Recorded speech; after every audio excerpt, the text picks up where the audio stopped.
আসসালামু আলাইকুম গাইজ, আশা করি সবাই ভালো আছেন।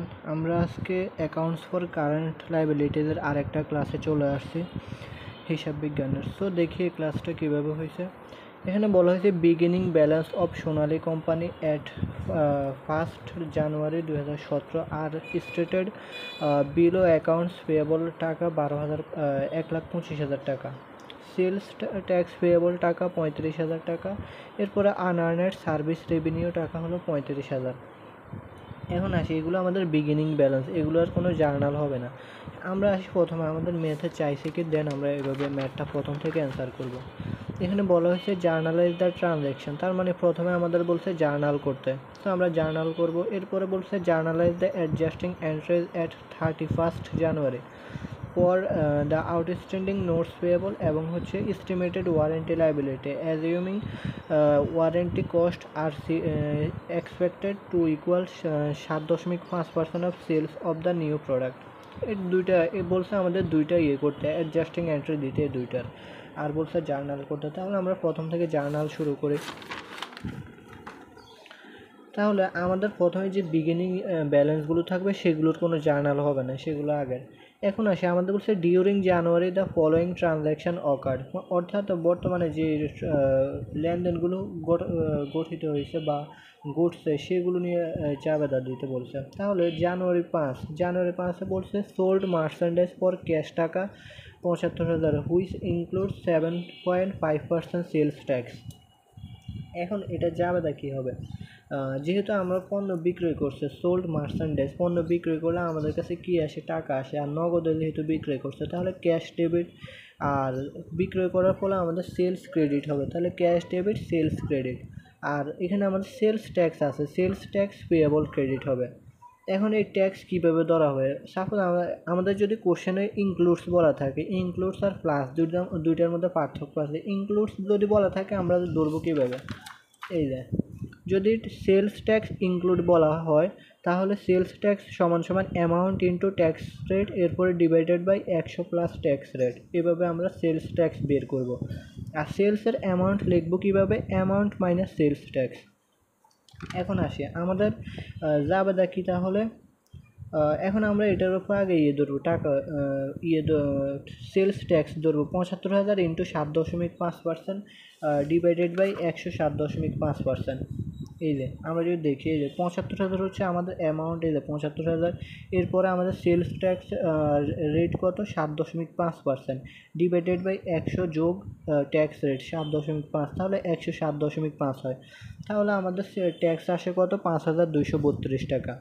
আর সেলসের অ্যামাউন্ট আমরা কীভাবে লিখব? Amount minus sales tax. তাহলে অ্যামাউন্ট আমাদের 75,000 টাকা আছে, এটা থেকে আমরা বাদ দেবো সেলস ট্যাক্স 5,232।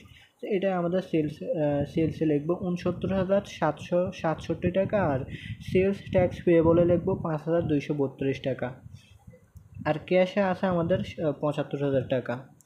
তাহলে আমাদের মনে রাখতে হবে এখন আমরা সেলস ট্যাক্স পেয়েবল বা সেলস ট্যাক্সের ডেবিট হবে না ক্রেডিট হবে কীভাবে বুঝবো? আমরা জানি যে সবসময় সেলস কী হয়? ক্রেডিট হয়, যার কারণে আমরা এভাবে মনে রাখবো সেলস ট্যাক্সও ক্রেডিট হবে। সেলস যদি ক্রেডিট হয় সেলস ট্যাক্সও ক্রেডিট হবে, আবার পার্সেস যদি ডেবিট হয় পার্সেস ট্যাক্সও ডেবিট হবে, এভাবে মনে রাখবো। সো সেলস ট্যাক্স পেয়েবল আমাদের ক্রেডিট 5,232 টাকা, এইভাবে আমরা ধরবো। সেলসের টাকাটা অ্যামাউন্ট থেকে বাদ দিলে যেটা থাকবে সেটাই। আর ক্যাশ যেহেতু আমরা নগদ পাইছি 75,000, 75,000 টাকা এখানে। এখন আসি 5 নম্বর পরে January 12 provide services for customer who paid cash in advance টাকা 12,500, অর্থাৎ কাস্টমারকে সেবা দিয়েছে। কেন সেবা দিয়েছে? Who paid cash in advance, যে আগে টাকাটা দিছে, অর্থাৎ সেবা দেওয়ার আগেই টাকাটা দিছে, তাকে এখন সেবা দিয়ে ফেলছে। তো সেবা দিচ্ছে, আমরা যখন সেবা দেওয়ার আগে টাকা নেই তখন আমাদের জন্য সেটা দায় থাকে। এখন যেহেতু আমরা টাকা দেওয়ার পরে দায় কমে গেছে, তাহলে unearned service revenue debit, service revenue credit. কারণ দায় কমলে ডেবিট হয়, আমরা জানি যে দায় কমলে ডেবিট হয়, যার কারণে আনআর্নেড সার্ভিস রেভিনিউ ডেবিট আর হলো সার্ভিস রেভিনিউ ক্রেডিট। এখন দায়টা আমাদের আয় হয়ে গেছে, যার কারণে সার্ভিস রেভিনিউ ক্রেডিট। কত টাকা? 12,500 টাকা। এখন আসি এরপরে জানুয়ারি 15, যেমন এই যে unearned service revenue debit 12,500, service revenue credit 12,500।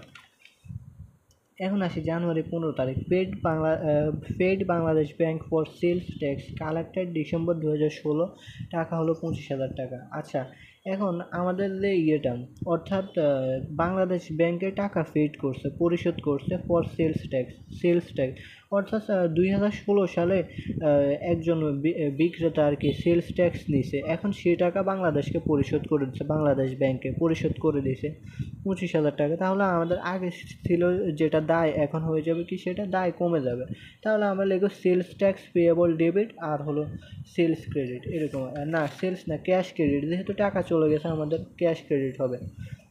কারণ আমরা তো টাকা যখন আমরা মনে রাখতে হবে বিক্রেতার কাছে সেলস ট্যাক্স কখনো সম্পদ না, এটা হলো দায়, কারণ সে তো টাকা বাংলাদেশ ব্যাংক বা অথরিটিকে পরিশোধ করে দেওয়া লাগবে, তার কারণে ওর কাছে এটা দায়। এখন যেহেতু সে দায়টা পরিশোধ করে দিয়েছে তখন সেটা হয়ে যাবে আমাদের ডেবিট, তার কারণে আমাদের সেলস ট্যাক্স পেয়েবল ডেবিট হয়ে যাবে, আর যেহেতু নগদ টাকা পরিশোধ করছে ক্যাশ ক্রেডিট হয়ে যাবে।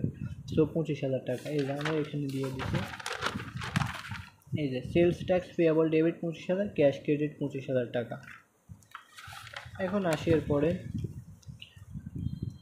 20 নম্বরে আমাদের বলছে January 20 sold 1000 units of a new product on credit মানে কি বাকিতে, অন ক্রেডিট মানে বাকিতে অ্যাট টাকা 75 পার ইউনিট, অর্থাৎ প্রতি ইউনিট 75 টাকা করে 1000 unit, plus 5% sales tax on this new product is subject to a 1 year warranty. আচ্ছা, এখন আমাদের এখানে কি বলছে, যেহেতু পণ্য বিক্রয় করছে বিক্রয় করছে কীভাবে, বাকিতে বিক্রয় করলে অ্যাকাউন্টস রিসিভেবল ডেবিট। তাহলে আমাদের এখন এই যে 1000 ইউনিট, আর যেহেতু পার ইউনিট প্রতি ইউনিট 75 টাকা করে, তাহলে 1000 × 75 দিলে হবে 75,000 টাকা, রাইট। তাহলে accounts receivable debit sales credit, যেহেতু বাকিতে বিক্রয় করছে সেহেতু দেনাদার ডেবিট হবে, accounts receivable debit sales credit. এখন আসি আমাদের টাকার ক্ষেত্রে, এবার কী হবে, এখানে আবার সেলস ট্যাক্স আছে 5%, এখন এই প্লাস বলা আছে, এখানে কি আছে প্লাস, আর এখানে আমাদের কি বলা ছিল ইনক্লুডস। আমরা বলছি ইনক্লুডস থাকলে আমরা amount into tax rate divided by 100 plus tax rate এটা দেব, কিন্তু যখন আমাদের প্লাস বলা থাকবে বা ধরতে বলা হবে তখন আমরা দিব অ্যামাউন্ট ইন্টু সেলস ট্যাক্স। তাহলে অ্যামাউন্ট আমাদের কত আছে, 1000 × 75 দিলে 75,000 × 5%, 75,000 উপর 5% দিলে যেটা আসবে সেটাই হলো আমাদের এখন সেলস ট্যাক্স আর কি। তাহলে সেলস ট্যাক্স আমাদের ক্রেডিট হবে, সেলস ট্যাক্স পেয়েবল। তাহলে আমরা এখানে দেখি, এখানে এই যে অ্যাকাউন্টস রিসিভেবল ডেবিট 78,750 টাকা। এখন এটা 78,750 টাকা কেন হয়েছে, কারণ আমাদের তো এখানে সেলস ট্যাক্স ধরতে বলছে, এখন তো সেলস ট্যাক্স এটার মধ্যে ইনক্লুড নাই যে আমরা বাদ দেবো সেলস ট্যাক্স। তাহলে আমরা অ্যাকাউন্টস রিসিভেবল কত টাকা পাবো, 78,750 টাকা, আর সেলস ক্রেডিট কত হবে 75,000 টাকা, এত টাকা বিক্রি করছে, আর সেলস ট্যাক্স ধরার পরে আমাদের 3,750 টাকা হয়েছে। এই যে 75,000 পর 5% ধরছে, যেহেতু প্লাস বলছে সেহেতু এটা আমাদের 3,750 টাকা হয়েছে। আর এখন দুইটা যোগ করলে আমাদের ডেবিট হবে, আমরা এত টাকা পাবো তার থেকে 78,750 টাকা অ্যাকাউন্টস রিসিভেবল দেনাদার। তো এটাই হলো আমাদের প্লাস আর ইনক্লুডস দুইটার মধ্যে পার্থক্য।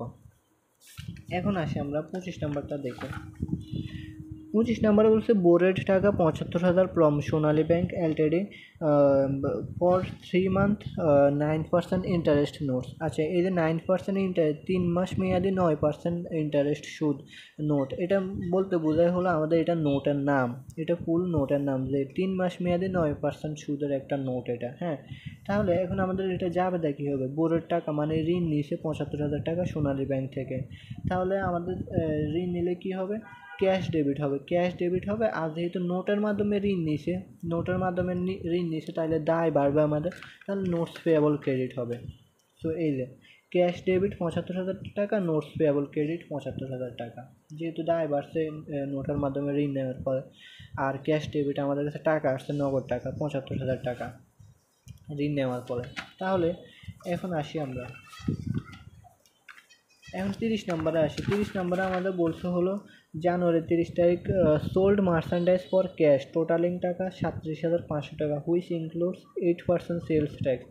অর্থাৎ এই যে এখানে আবার ইনক্লুডস আছে, 8% সেলস ট্যাক্স ইনক্লুড আছে। তাহলে ইনক্লুড থাকলে আমরা এটা কীভাবে করব, amount into tax rate divided by 100 plus tax rate. তাহলে আমরা নগদে বিক্রয় করছি, নগদে বিক্রয় করার ফলে তাহলে 37,500 টাকা ক্যাশ ডেবিট, 37,500 টাকা সেলস ক্রেডিট আর হলো সেলস ট্যাক্স ক্রেডিট। তাহলে সেলস কত হবে, আমরা আগে ট্যাক্স বের করব। তাহলে ট্যাক্স বের করলে কত আছে, 37,500 ইন্টু ইন্টু 8 ডিভাইডেড বাই 108, এই যে 37,500 ইন্টু 8 ডিভাইডেড বাই 108 দিলে আমাদের 2,778 টাকা আসে। তাহলে এই 2,778 আমরা 37,500 থেকে বাদ দেবো, সেলসের থেকে বাদ দেবো, তাহলে 34,722 টাকা আসে। আর দুইটা যোগ করলে আমাদের 37,500, দুই পাশ কিন্তু আমাদের সমান থাকবে। সো এইভাবে আর কি আমরা সেলস ট্যাক্স পেয়েবল বের করব, এরপরে সেলস বের করব। সেলস কীভাবে, অ্যামাউন্ট মাইনাস সেলস ট্যাক্স, এই যে, আর সেলস ট্যাক্স হলো এইভাবে বের করছে। প্লাস থাকলে আরেকভাবে আমরা এই যে এখানে ধরছি 5%, আর এইখানে যেহেতু ইনক্লুডস বলছি তার মানে আমাদের এটা যুক্ত আছে, যার কারণে আমরা এইভাবে করব।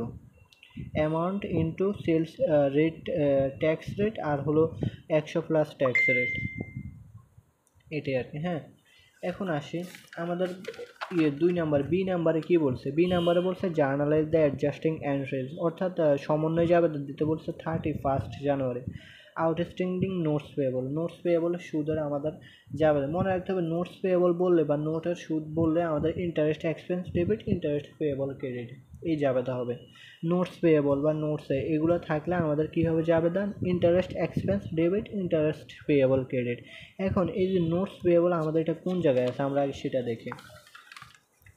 আমরা যদি দেখি আমাদের নোটস পেয়েবল এই যে নোটের মাধ্যমে 9% ইন্টারেস্ট নোট, এটার মাধ্যমে আমরা ঋণ নিছি, এখন সেই ঋণ আমাদের দেওয়া লাগবে না। তো এটা যেহেতু আমরা ঋণ নিছি, এটা আমাদের জন্য ব্যয় হবে, যেহেতু এটা আমরা করা লাগবে, তাহলে interest expense debit, interest payable credit, যেহেতু আমরা ঋণ নিছি নোটের মাধ্যমে, সেটা যাবে কী হবে, interest expense debit, interest payable credit. এখন আসি এটা আমরা কীভাবে হিসাব করব, কত টাকা, 75,000 উপর 9%, এখন কত মাসের সুদ বা কত দিনের সুদ হবে, আমাদের বছরে কত দিন থাকে, 365 দিন, রাইট, 365 দিন থাকে বছরে। এখন আমাদের সুদ ধরা হয়েছে কত তারিখে, জানুয়ারি 25 তারিখে না, আর আমাদের বের করতে বলছে কত তারিখে, আমাদের বের করতে বলছে হলো জানুয়ারি 31, অর্থাৎ 31 জানুয়ারি বের করতে বলছে, অর্থাৎ 25 তারিখে ধরছে 31 জানুয়ারি পর্যন্ত, এটা 31 জানুয়ারিতে দেয় বলছে অ্যাডজাস্টিং এন্ট্রি দিতে। তাহলে আমাদের কত দিন হয়েছে, 6 দিন হয়েছে, রাইট। এখন আমাদের 6 দিনের সুদ দিতে হবে, যেহেতু 25 তারিখে আমাদের সুদ দিছে, 31 তারিখে যায় বলছে সমন্বয় যাবে তাদের, তাহলে আমাদের মাঝখান দিয়ে 6 দিন হয়েছে, সেই 6 দিনের আমরা দেবো, টাকা দেবো। তাহলে 75,000 ইন্টু 5%, 9% ইন্টু 6/360 দিন, যেহেতু আমরা দিন বলছে সেহেতু আমরা 360 লিখছি আর কি। মনে রাখতে হবে অ্যাকাউন্টিংয়ে আমাদের এরকম দিন বললে 360 দিনে বছর ধরে আর কি। সো আমাদের যেহেতু 6 দিন হয়েছে, 360, 6/360 আর 9%, তো এটা আমরা হিসাব করলে 113 টাকা আসে। তাহলে interest expense debit, interest payable credit 113 টাকা। আর আমাদের এটা ধরছে কীভাবে, 75,000 ইন্টু 9%, যেহেতু 6 দিন 25 তারিখে ধরছে, 31 যায় বলছে আমাদের জাবেদা দিতে অ্যাডজাস্টিং, তার মানে মাঝখান দিয়ে আমাদের 6 দিনের জাবেদা দিছি আমরা, যার কারণে 6 দিনের টাকা ধরছে। এখন আসি বি নাম্বারে আমাদের কি বলছে আরেকটা উপাদান, এই যে এস্টিমেটেড ওয়ারেন্টিং লায়াবিলিটিজ অ্যাজিউমিং ওয়ারেন্টি কস্ট ধরতে বলছে আমাদেরকে, কি বলছে, কস্ট ধরতে বলছে। কস্ট ধরতে বললে আমরা ফার্স্ট ক্লাসে বেসিক ক্লাসে শিখছিলাম যে যখন আমাদের ওয়ারেন্টি কস্ট ধরতে বলবে, ওয়ারেন্টি কস্ট ধরতে বললে একটা জাবেদা হবে, ওয়ারেন্টি কস্ট শেষ হলে আরেকটা জাবেদা হবে, এরকম আর কি। হ্যাঁ, তাহলে এখন আমাদের ওয়ারেন্টি কস্ট কীভাবে হবে, এটা জাবেদা হবে ওয়ারেন্টি এক্সপেন্স ডেবিট আর হলো ওয়ারেন্টি পেয়েবল ক্রেডিট।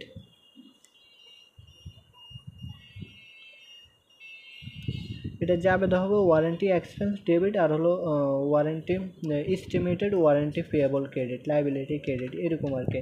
আর যখন আমরা বেসিক ক্লাসে শিখছিলাম যখন ওয়ারেন্টি আমাদের হবে, প্রকৃত ঘটনা ঘটবে বা টাকা দেওয়া লাগবে, তখন আর একটা জাবেদা হবে। যখন ওয়ারেন্টি ধার্য করা হবে, ব্যয় ধার্য করা হবে, কস্ট, তখন আমাদের একটা জাবেদা, তখন কী হবে, warranty expense debit, estimated warranty liability credit.